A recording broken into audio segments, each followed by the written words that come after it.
provide you with the lowest per GB rates, night or day. SLT 4G, driving you ever forward. Making headlines on First at 9. Strained relations. Indo-Sri Lanka relations cast into doubt as India cites concern over the implementation of India-assisted projects in Sri Lanka. Speculations and assumptions. Political factions delve into reports of India's raw involvement with the alleged assassination plot of Sri Lankan president. Prison riot. Angunukala Palace prison inmates protest SDF presence. Ministry of Law and Order unmoved. Mending broken promises. Housing Ministry assures Youth Olympian Parmi Maristella housing facilities to support her sporting career. The final verdict. The Maldives top court rejects petition by outgoing President Abdullah Yameen to annul last month's election results.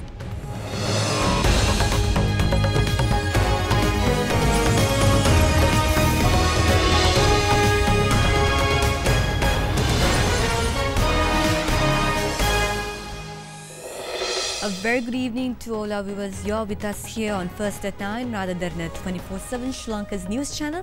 I'm Katharina Chang. Now on to your top story tonight. Indian Prime Minister Narendra Modi expressed concern over the implementation of Indo-Sri Lanka joint development projects in accordance with the MOU signed between India and Sri Lanka in 2017.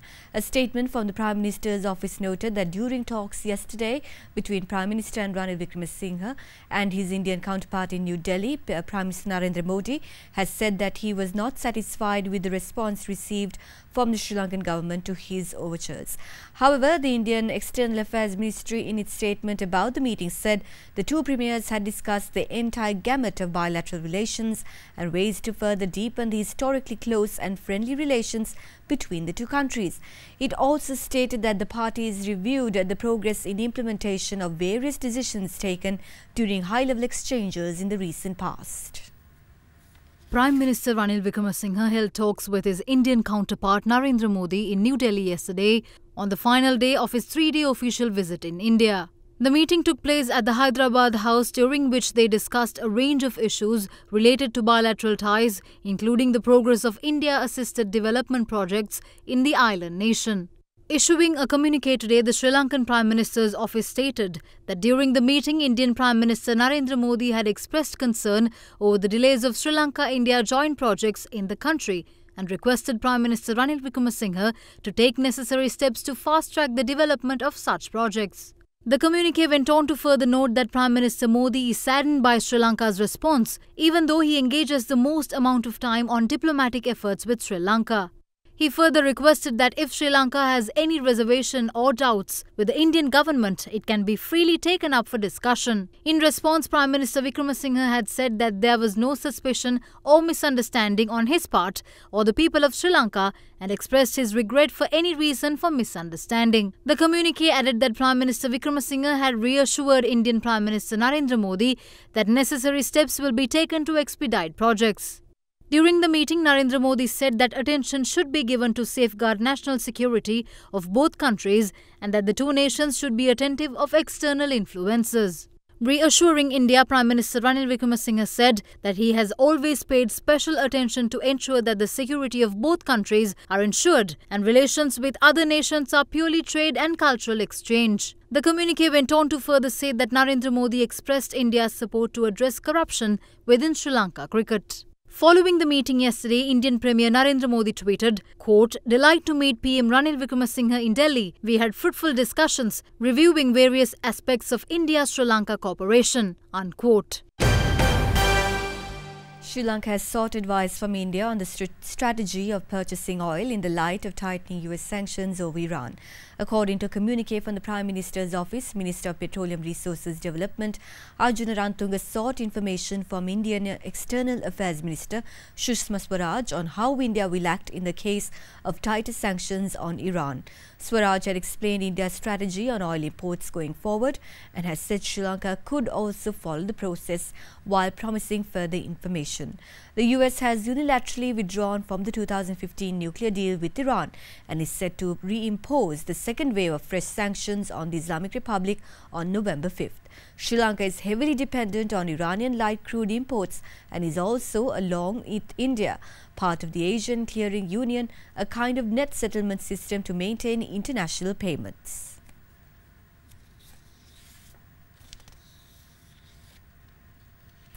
General Secretary of the UPFA, Minister Mahinda Amravira, reveals that reports claim that ministers of the Sri Lankan government maintain connections with India's intelligence agency RAW.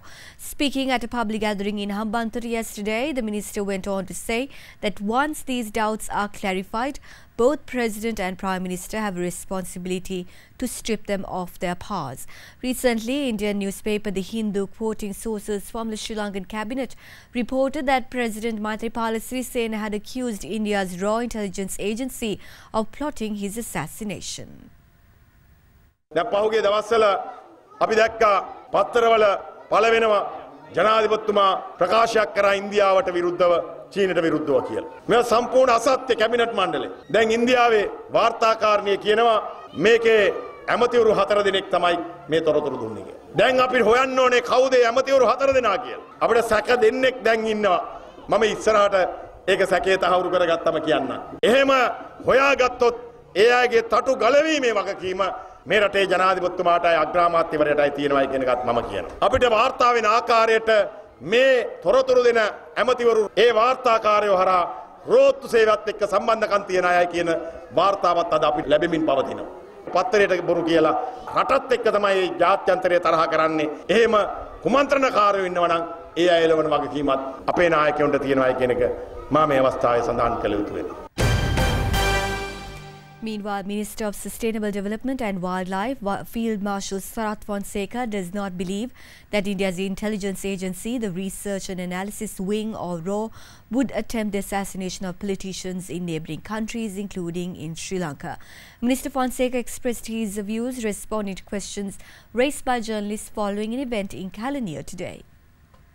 Raw සංවිධානය කියන්නේ මේ ලෝකයේ තියෙන තාම වෘත්තීමය අතින් උසස් මට්ටමක පවත්වාගෙන යන බුද්ධ්‍යංශයක්. ඉන්දියාවේ ජාතික බුද්ධ්‍යංශය. ඒගොල්ලෝ එහෙම අසල්වැසි රටවල් වල දේශපාලනඥයෝ ඝාතනය කරන්න ඒ වගේ වැඩවලට යන මානසිකත්වයකින් ගොඩනගපු සංවිධානයක් නෙවෙයි. ඒතගේ සංවිධානය ඇතුලේ විශාල විනයක් තියෙනවා. දැන් අපේ සමහර බුද්ධ්‍යංශ කිව්වම ඉන්නවනේ බේබද්දොත් ඉන්නවා, බඩගෝස්තරකාරයොත් ඉන්නවා, කප්පන්කාරයෝ ඉන්නවා, සුදුයන්කාරයෝ ඉන්නවා. ඒ වගේව නෑ ඒ රෝ කියන සංවිධානය. දැන් මම විශ්වාස කරන්නේ රෝ සංවිධානය ලංකාවේ දේශපාලනඥයින් පසුපස වන්නනවා කියන එක.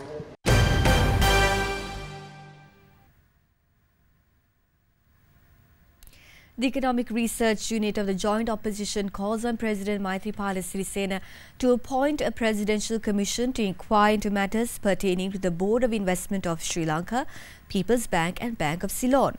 Members of the Joint Opposition Bandul Gunawardana made the remark at a media briefing in Colombo today.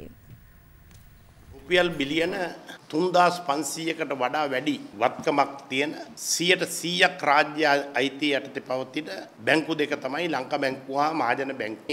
බැංකු වලට පත් කළ එක්සත් ජාතික පක්ෂයේ හිතවතුන් අධ්‍යක්ෂක මණ්ඩලවලදී ඔවුන්ගේ ගජමිතුරන්ගේ ණය කෝටි ප්‍රකෝටි ගණනින් බොල් ණය ලෙස කපා හැරපු බව වාර්තා වෙනවා. තමන්ගේ ගජමිතුරන්ට අසාමාන්‍ය ලෙස විශාල වටිනාකම් වලින් යුත් ණය මුදල් නිකුත් කරලා තියෙනවා. මේ තත්වයන් තුල මෛත්‍රීපාල සිරිසේන මැතිතුමා විසින් ඇමතිවරයාට උපදේශයක් දීලා තිබෙනවා. වහාම නව අධ්‍යක්ෂකවරු පත් කරන්න කියලා. නමුත් අද වෙනකම් නව අධ්‍යක්ෂකවරු පත් කළා නැති අතර බැංකු දෙක පිළිබඳ විශ්වසනීය භාවය කඩා වැටිලා ප්‍රධාන ආනයනකරුවෝ කීප දෙනෙක් පැමිණිලි කළා.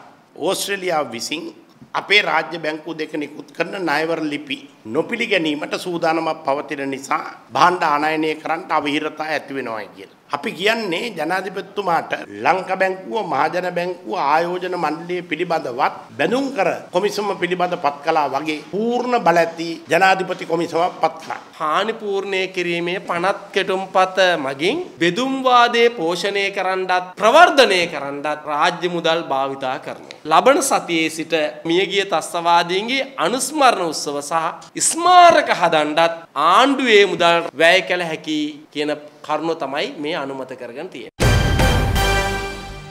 The Janata Vimukti Peramuna says it is unfair to only compensate members of the LTTE organisation through the Office of Reparations Bill. Addressing a media briefing in Colombo today, JVP parliamentarian Vijitha Herath emphasised that JVP is of the stance that all who suffered due to conflict and ethnic clashes should be compensated.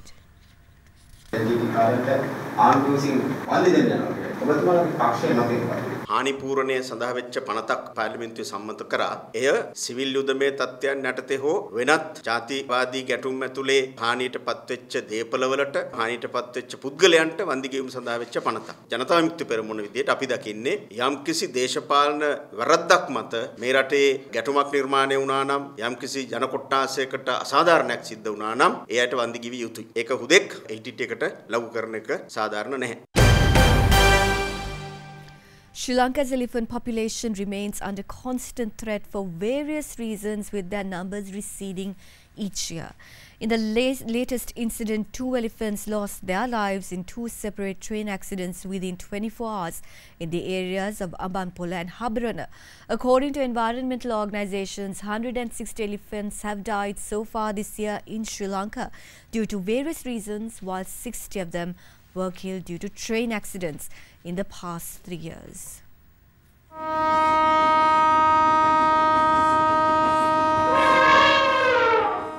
A wild elephant succumbed to its injuries after colliding with the express train Meenagaya, which was plying from Colombo to Batticaloa. The accident took place at around 1:30 this morning in the area of Habarana.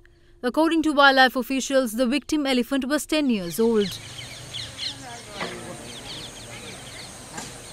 The train compartment, which was derailed following the collision, was immediately restored, facilitating train operations on the Colombo-Batticaloa railway line.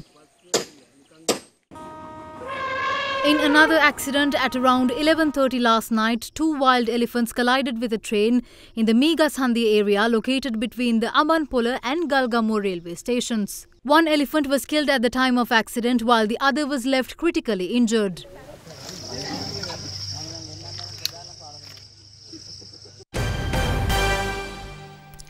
A group of inmates at the Angunakola Palace prison launched a protest this morning objecting the deployment of police special task force personnel for prison security. The government had decided to deploy SDF personnel at prisons in the backdrop where several cases of illegal drug-related activities were reported from within Sri Lankan prison premises. With inmates at the Angunakola Palace prison who are serving their prison term for charges of drug trafficking continue to engage in illegal activities from within prison premises being highlighted in recent times, government decided to deploy special task force personnel at the prison with effect from Tuesday this week. Around 100 inmates of the prison launched a protest today on top of a tower at the prison premises, objecting the deployment of SDF personnel for prison security.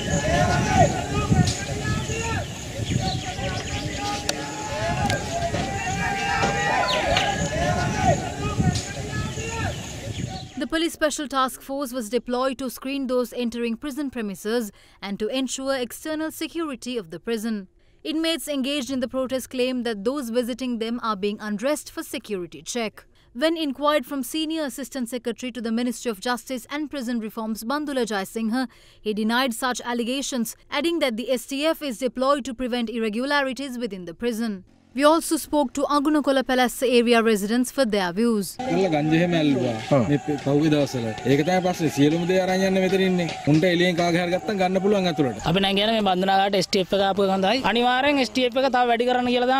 Prison inmates continued to engage in their protest until evening while demanding the removal of the prison superintendent.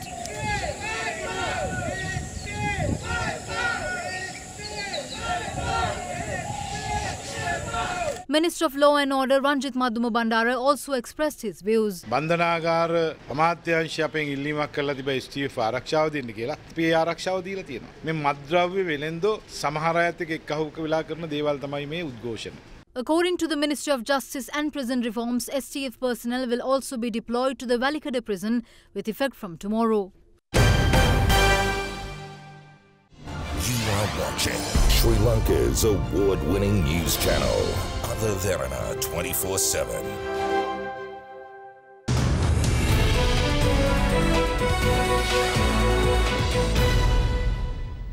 Australian High Commissioner Bryce Hutchison observes that Sri Lankan tourism and hospitality industry requires high-level hospitality skills in order to develop into a sustainable industry.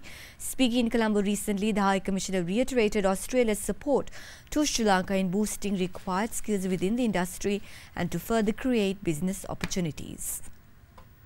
For Sri Lanka, tourism is already a major driver of economic growth. It is now your third largest export earner.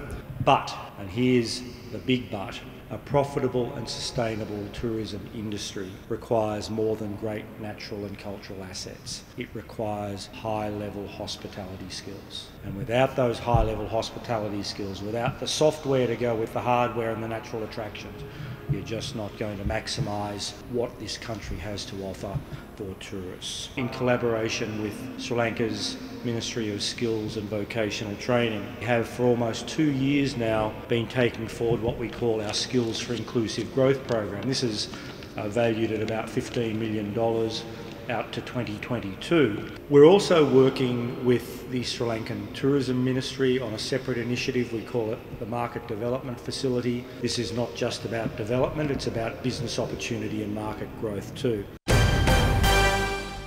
The Sri Lanka High Commission in the United Kingdom hosted an investor forum in London recently in a bid to attract foreign direct investment to Sri Lanka's Western Province Megapolis Master Plan. According to the Minister of Megapolis and Western Development, the strategic plan aims to achieve 2 decisive interdependent transformations required in the island's forward march to achieve the status of a high-income developed country. The investor forum was held with the participation of Minister of Megapolis and Western Development Partly Champika Ranawaka at the Sri Lankan High Commission in London. British Prime Minister Theresa May's trade envoy for Sri Lanka, MP Ranil Jayawardena, who was also in attendance, had reiterated support of the British government towards Sri Lanka. A statement from the Sri Lankan High Commission went on to say that MP Ranil Jayawardena had also welcomed moves by the Sri Lankan government to implement English law in Colombo's port city, which is known as the Colombo International Financial City. He had also called for deeper relations between Sri Lankan and British businesses. During the event, British investors and Sri Lankan expatriates were briefed on potential investment opportunities in the Western Province and on the progress made by the government pertaining to the port city and other key development initiatives in the Western region. Analysts expect foreign interest in the Colombo bourse to remain positive during the upcoming week, while also forecasting low market activity. The Asia Price Index lost 0.9% during this week, with the more liquid S&P SL 20 index slumped 1.0%. The average daily turnover for the week was up from last week to 875 million rupees. We now have Achyutan Srirangan from First Capital Holdings to give us the market forecast for next week. Market experienced a mixed sentiment last week with improved foreign participation due to the foreign inflow came from the Chinese Development Bank. We expect the foreign interest to remain positive while foreign participation is expected to moderate. However, foreign outflows are expected to continue in the market coming week. We expect market activity level to be slowed down as local counterparties are likely to remain on the sideline. Buying interest on undervalued blue chips counters are expected during the week. After meeting of top economic and financial policymakers of State Council of China, the country's cabinet said today that China must balance the need for stable growth while managing risk and maintain a prudent and neutral monetary policy. Data released on Friday showed the world's second largest economy growing at its weakest pace since the global financial crisis, undergoing challenges from Beijing amid an escalating trade war with the United States and sluggish domestic demand. The State Council Financial Stability and Development Commission held a special meeting today, led by Vice Premier Liu to discuss fending off financial risks. Senior officials in the commission were reported as saying China must properly balance needs for growth, deleveraging and strengthening supervision. China has been gradually easing monetary and fiscal policy in recent months to support growth.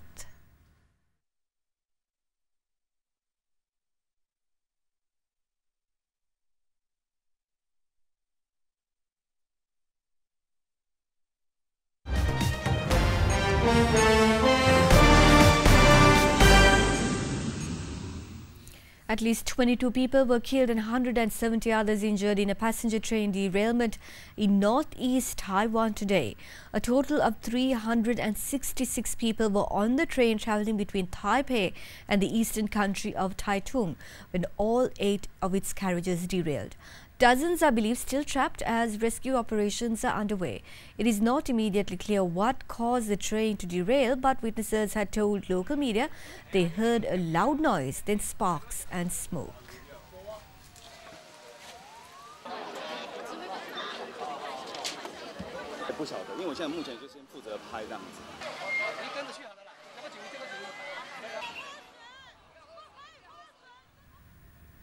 The Maldives Supreme Court today dismissed President Yameen Abdul Gayoom's petition seeking an annulment last month's presidential election result. The 5-member Supreme Court bench ruled that the election was conducted within the law. Outgoing Maldivian President Yameen Abdul Gayoom, who lost last month's presidential election, initially conceded defeat but later filed a complaint at the Supreme Court alleging vote rigging, fraud and corruption in the election process. However, Maldives Supreme Court rejected the petition by the president to annul election results and refused to order a police investigation into allegations of fraud. The National Electoral Body had earlier alleged that supporters of the president threatened its staff following his election loss. 4 of the 5 members of the commission left the country over threats but have now returned. The Election Commission had declared opposition alliance candidate Ibrahim Mohamed Soli as the winner of the September 23rd election. US President Donald Trump confirmed that the United States will leave an arms control treaty with Russia dating from the Cold War that has kept nuclear missiles out of Europe for 3 decades. Trump accuses Russia of violating the 1987 Intermediate Range Nuclear Forces Treaty by developing a new medium-range missile. Russia, meanwhile, condemned US plan to withdraw from the treaty and threatened to retaliate for a very dangerous step. The Intermediate Range Nuclear Forces Treaty between the United States and Russia in 1987 banned ground-launched nuclear missiles with ranges from 500 km to 5,500 km except sea-launched weapons. Signed by former US President Ronald Reagan and then General Secretary of the Communist Party of the Soviet Union, Mikhail Gorbachev, the treaty led to nearly 2,700 short and medium-range missiles being eliminated in Europe. The United States insists in breach of the deal as Russia has developed a new medium-range missile called the Novator 9M729, known to NATO as the SSC-8. It would enable Russia to launch a nuclear strike at NATO countries at very short notice. Russia has said little about its new missile other than to deny that it is in breach of the agreement. It is in this backdrop that US President Donald Trump confirmed yesterday states will pull out of the treaty. We've honored the agreement, but Russia has not, unfortunately, honored the agreement. So we're going to terminate the agreement. We're going to pull out. And I don't know why President Obama didn't negotiate or pull out. In 2014, President Barack Obama accused Russia of breaching the INF after it allegedly tested a ground-launched cruise missile. He reportedly chose not to withdraw from the treaty under pressure from European leaders who said such a move could restart an arms race. You are watching Sri Lanka's premier news channel, Derana 24/7.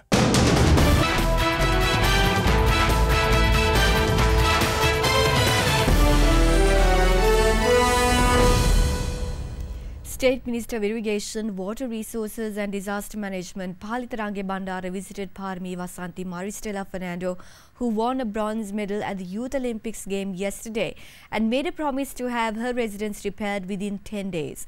Parima Vasanthi won the bronze medal in Buenos Aires, Argentina, recording a time of 6 minutes 33.06 seconds in the 2,000-meter steeplechase event. Housing and Construction Minister Sajid Premadasa too assured her a house in Colombo in order to facilitate sports practices. 17-year-old Parimi became the first Youth Olympic medalist for the island and the first global medal for Sri Lanka after Susantika Jayasinghe's Olympic victory at the Sydney Olympics in 2007.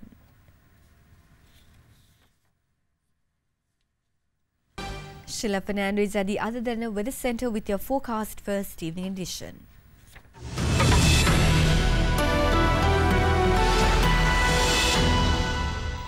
A very good evening to our viewers and welcome to Forecast First. Starting off with your temperatures for tomorrow that will vary between 19 and 30 degrees Celsius, with the eastern province bearing the brunt of it as usual.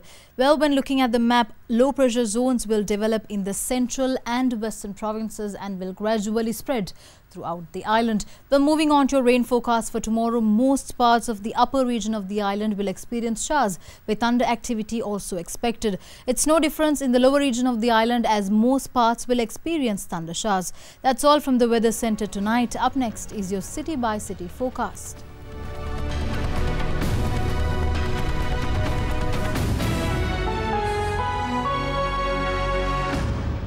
And before we go, we like to leave you with visuals of an incredible capture by photographer Sir Nicholas Steinberg. Steinberg has been photographing fog for the last 8 years around San Francisco Bay Area, an ideal location to capture fog. During the summer months, Steinberg says the fog gets too high to shoot in the Bay Area, so he has to seek higher ground to get his fix. It was at the top of Tamaulipas that Nicholas Steinberg discovered fog waves due to waves-like movement of the fog as it contours the island. We hope you enjoy these visuals and have a pleasant evening.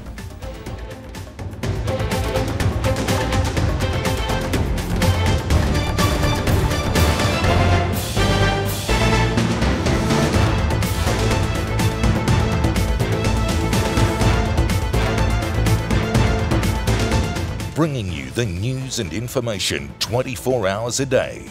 This is Sri Lanka's premier news channel, Derana 24/7.